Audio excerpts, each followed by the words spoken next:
सिद्दीकी साहब, supreme court के फैसले के बाद सूरत हाल तो और ख़राब होती नज़र आ रही है। बहरहाल चूँकि मईशत के हवाले से तवक्को थी कि चूँकि सियासी इस्तेकाम आएगा तो मईशत में भी इस्तेकाम आएगा और ज़रूर आना चाहिए। सियासी इस्तेकाम वाबस्ता था सुप्रीम कोर्ट के फैसले के साथ, और सुप्रीम कोर्ट के फैसले के बाद डॉलर मज़ीद ऊपर चला गया, महंगाई में उसी तरह से इजाफा नज़र आ रहा है। इसका मतलब है कि जब तक मुकम्मल सियासी इस्तेकाम पाकिस्तान में नहीं आएगा, जिस पे कई महीने लग सकते हैं, तब तक मईशत नहीं संभलेगी। देखिए, जब पाकिस्तान में सियासी इस्तेहकाम था तो कौन सी मईशत बेहतर थी?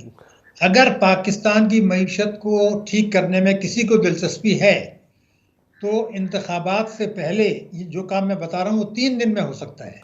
और वो ये है कि जो पाकिस्तान की मईशत को ठीक करने के लिए बुनियादी ज़रूरियात हैं, जो तीनों पार्टियों के मंशूर में शामिल हैं, लेकिन कोई भी पार्टी उस पर अमल करने के लिए तैयार नहीं होती, क्योंकि उसमें अशराफिया की मईशत है।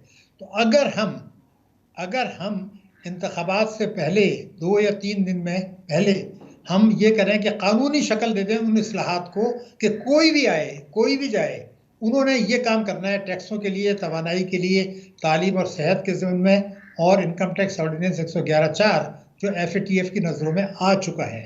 अगर ये चीज़ें हम नहीं करते तो तमाम पार्टियां गले मिल लें और ये कुरान शरीफ पर अहद उठा लें कि जो भी जीतेगा हम उसको सपोर्ट करेंगे। मैं आपको यकीन दिला रहा हूं कि 2-3 आदाद शुमार हैं जो पता चलेगा कि उससे कोई मसला हल होने वाला नहीं है। शायद साहब, आप आदाद शुमार में जरूर सामने रखिएगा, लेकिन आप किस पार्लियामान से और किस हुकूमत से तवक्को कर रहे हैं? वो जिसके लिए चीफ जस्टिस के इख्तियारात को कम करने के लिए कानून साजी का वक्त है, जिसके पास जी नहीं, मैंने कभी पार्लियामेंट का लफ्ज़ इस्तेमाल नहीं किया, तो आपने किया है। मेरा कहना ये था कि पाकिस्तान के जो स्टेक होल्डर्स हैं, यानी कौमी सलामती कमेटी और तहरीक इंसाफ, ये स्टेक होल्डर्स हैं इस वक्त बड़े।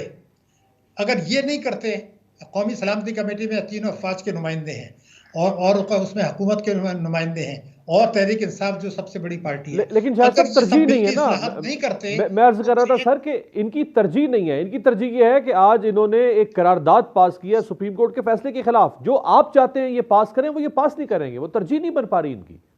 नहीं, तरजीह की तो मैंने आपसे खिदमत में ये अर्ज किया कि मैं ये समझ कहता हूँ, मिसाल के मैं आपको देता हूँ, तहरीक इंसाफ इलेक्शन जीत जाती है और 1 मिनट के लिए फर्ज कर लें कि PDM को इतना बड़ा झटका लगता है कि उनकी कमर टूट जाती है। मैं आपको यकीन दिला रहा हूं, क्योंकि आपने कह दिया आदाद शुमार को अलग रखें, तो इकोनॉमिक्स में तो आदाद शुमार को अलग नहीं रखा जाता।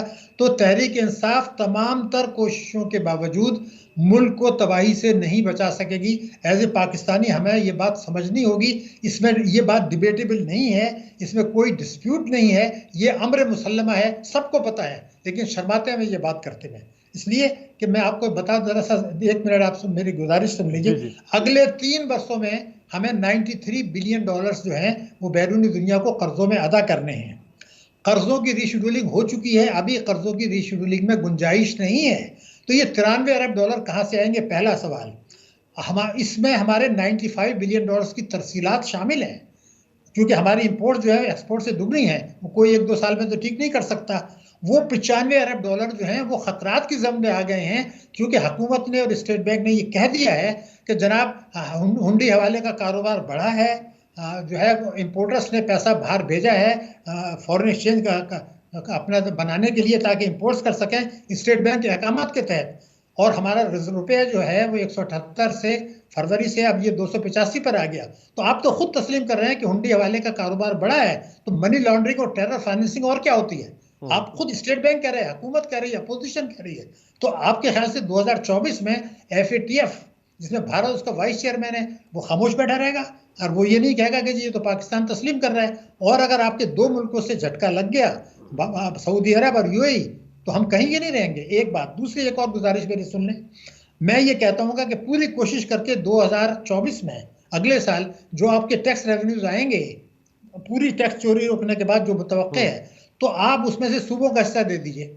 उसके बाद जो रकम बचती है उससे सूद अदा नहीं हो सकता।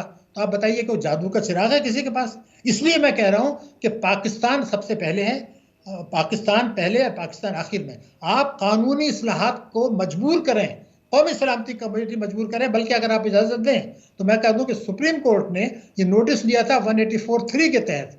184(3) जो है मुफाद आम्मा का है, वायलेशन ऑफ कॉन्स्टिट्यूशन का केस नहीं है।